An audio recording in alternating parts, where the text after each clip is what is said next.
हंसा server तज चले देही परिगो सूल, कहीं कबीर पुकार के तेधर तेई थूल। एक दिन ऐसा आता है कि हंस सरोवर को छोड़ करके चल देता है। मान सरोवर में हंस रहता है, ये शरीर मान सरोवर है, इसमें चेतन हंस निवास करता है। एक दिन फर से उड़ जाता है, और उड़ते कोई देखता नहीं, सब पीछे वाले हाय तौबा करते रह जाते हैं, और मजबूर होकर के लाश को जला देना, पानी में फेंक देना, गाड़ देना करना पड़ता है। कहते पारसी लोग ऐसे ही जमीन में फेंक देते हैं, उनकी कोई जगह होती होगी वहां रख देते हैं और चीलगीत खा लेते हैं। अंत में फुकंत लुटंत गड़ंत करना पड़ता है। हंस निकल गया तो माता माता नहीं रह जाती, पिता पिता नहीं, गुरु गुरु नहीं, और प्री प्री नहीं। हंस के निकल जाने पर सब बेकार हो जाता है। साहब कहते हंसा सरवर तज चले, हंस शरीर रूपी मानसरोवर को छोड़ दिया। देही परिगो सून, ये देह सुनिसानी हो गई। फिर कहाँ गया, क्या हुआ? साहब कहते हैं कहीं कबीर पुकार के तेधर तेई थूल।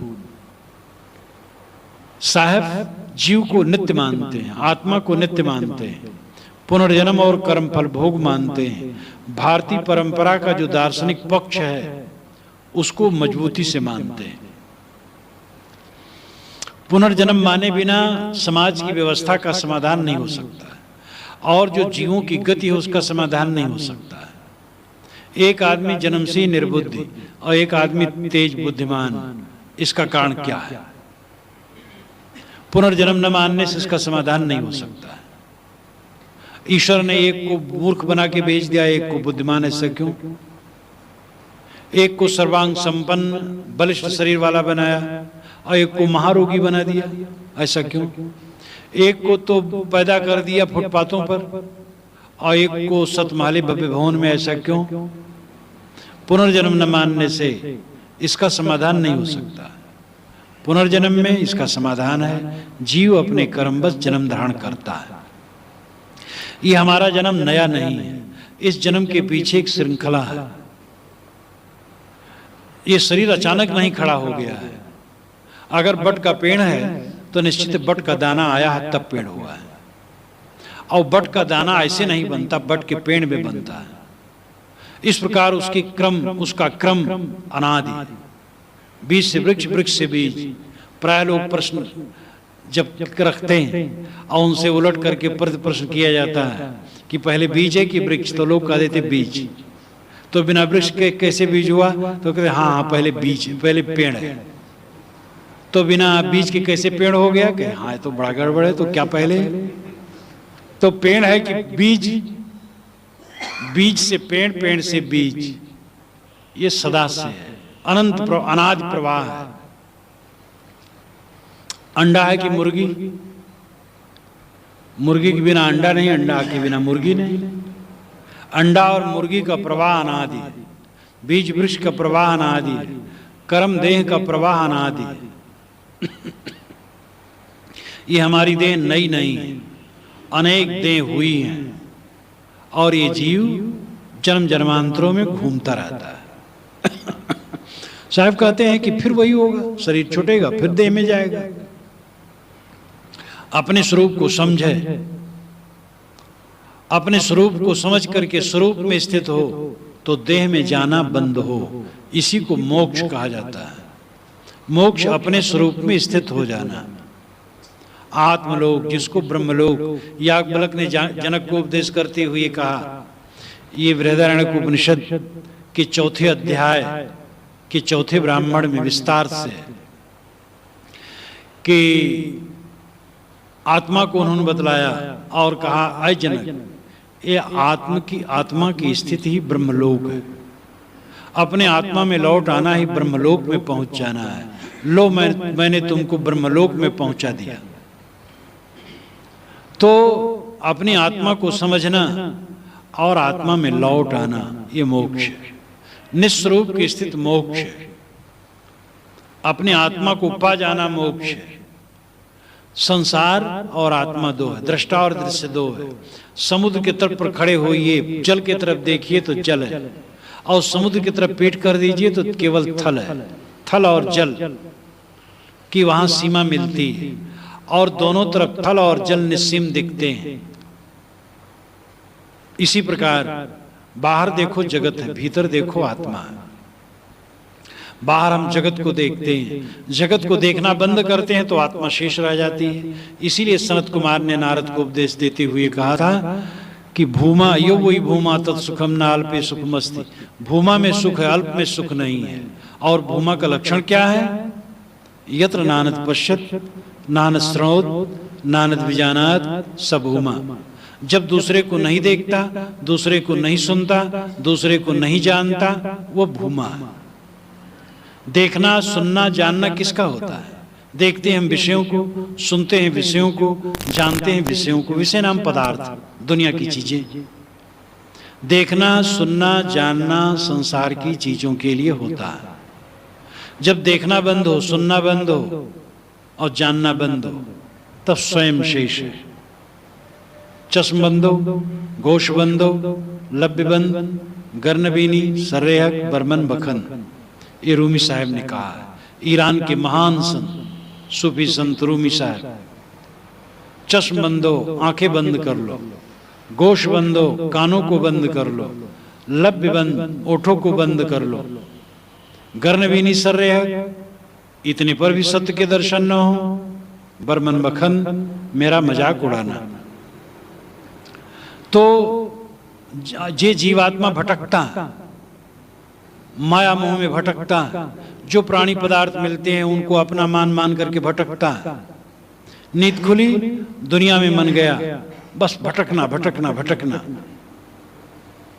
अपने आत्मा को समझो और रोज ध्यान में जाओ, ध्यान द्वारा अपने चित्त को एकाग्र करो और आत्मलीन होने का अभ्यास करो। सभी को अभ्यास करना चाहिए ध्यान का। यहाँ पर 1 सप्ताह का ध्यान, सघन ध्यान का रखा गया था प्रोग्राम। सब साधु बैठते थे दिन में कई बार, और कॉलोनी के कुछ सज्जन भी आते थे। ये अभ्यास सबको अपने अपने घर में करना चाहिए। ऐसा अभ्यास फिर कराया जाएगा, और सबको ये अभ्यास करना चाहिए अपने अपने घरों में। 24 घंटे में 1 बार 2 बार बैठो, सुबह शाम।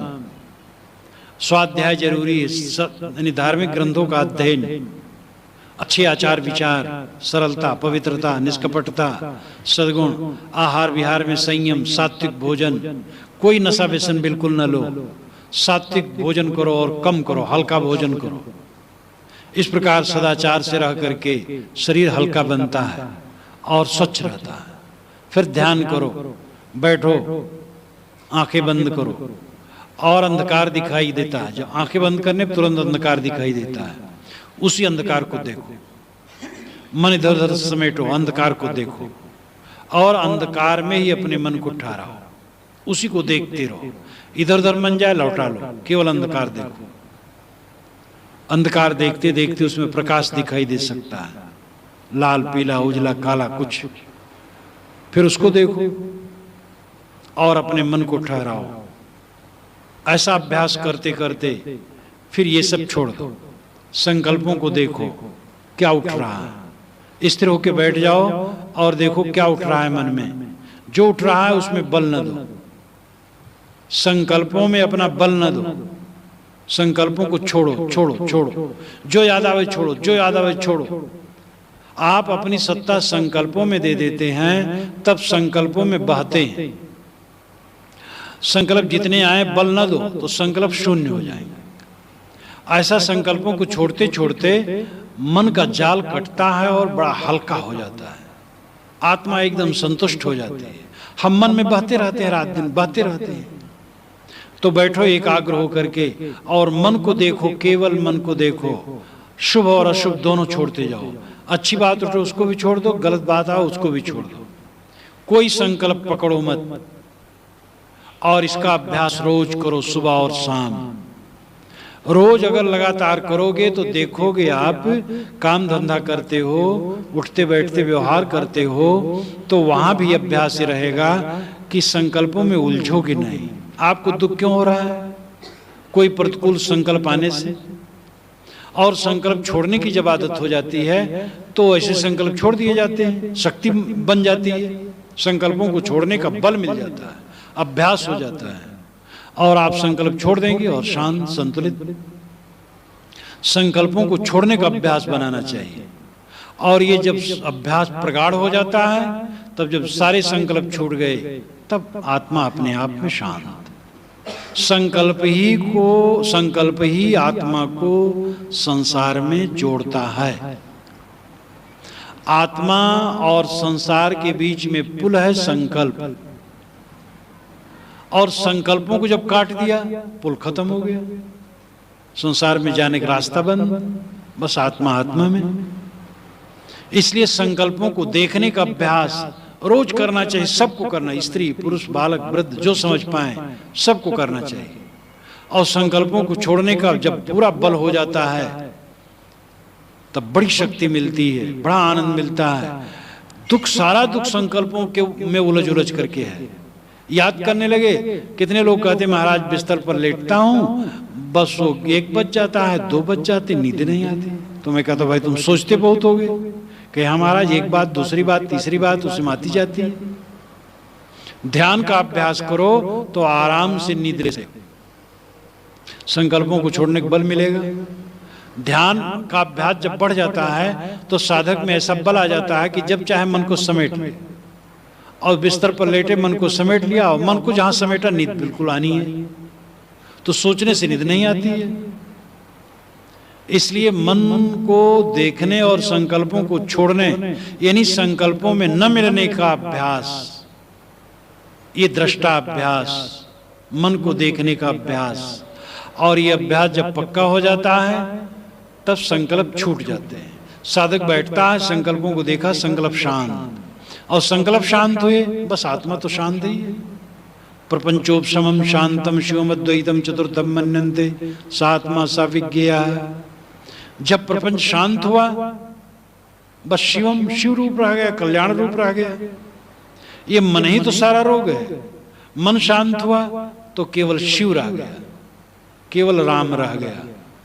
आत्मा ही शिव है, राम है। तो जीव जन्म जन्मांतरों में भटकता है। आज तो पड़ाव में हम यहाँ आए हैं, जो करेंगे वो कर्मों का बंडल लेकर के फिर आगे खिसकना है, और ये जल्दी जल्दी खिसकता जाता है। अनाथ काल से ऐसे घूमता रहा कर्मों की गठरी लेकर ये जीव, आज भी कर्मों की गठरी बांधे आगे जाएगा। और जिसने कर्मों की गठरी तोड़ फोड़ डाली वो कृतार्थ है। पुरिया जरे वस्त्र निज उबरे बिकल राम रंग तेरा।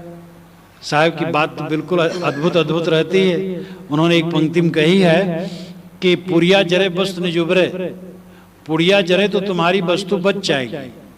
एक गठरी रखी थी, गठरी, तो किसी ने कहा गठरी में आग लगा दो, अगर गठरी जल गई तो इसके अंदर की वस्तु बच जाएगी, और गठरी नहीं जलेगी तो इसके अंदर की वस्तु बचेगी नहीं। तो ये तो बात समझ में नहीं आई। गठरी जलेगी तो वस्तु जल जाएगी, और गठरी बचे तो वस्तु बचे। साहब कहते नहीं, गठरी जला दो तब वस्तु बचेगी। पुरिया जरे वस्तु निज उबरे। जब पुरिया गठरी जल जाएगी तब अपनी वस्तु बच जाएगी। गठरी क्या है? अहंकार की गठरी, अहंता ममता की गठरी। अहंता ममता की गठरी जो हमने बांध रखी है वो जल जाए, तब वस्तु निज उबरे, निज वस्तु आत्मा का उद्धार होता है।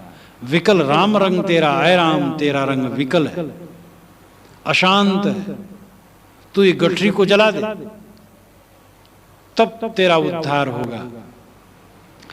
तो जन्म जन्मांतरों में जीव भटकता है, आगे भी भटकेगा। इसलिए हमें ऐसा उपाय करना चाहिए भटकना बंद हो, और वह स्वरूप स्थित आत्मस्थित ही साधन है। जो आत्मलीन हुआ, आत्मस्थित हुआ, उसको भटकना नहीं। हर इंसान को चाहिए अपने आत्मा के रहस्य को समझे और आत्मस्थित का अभ्यास करे।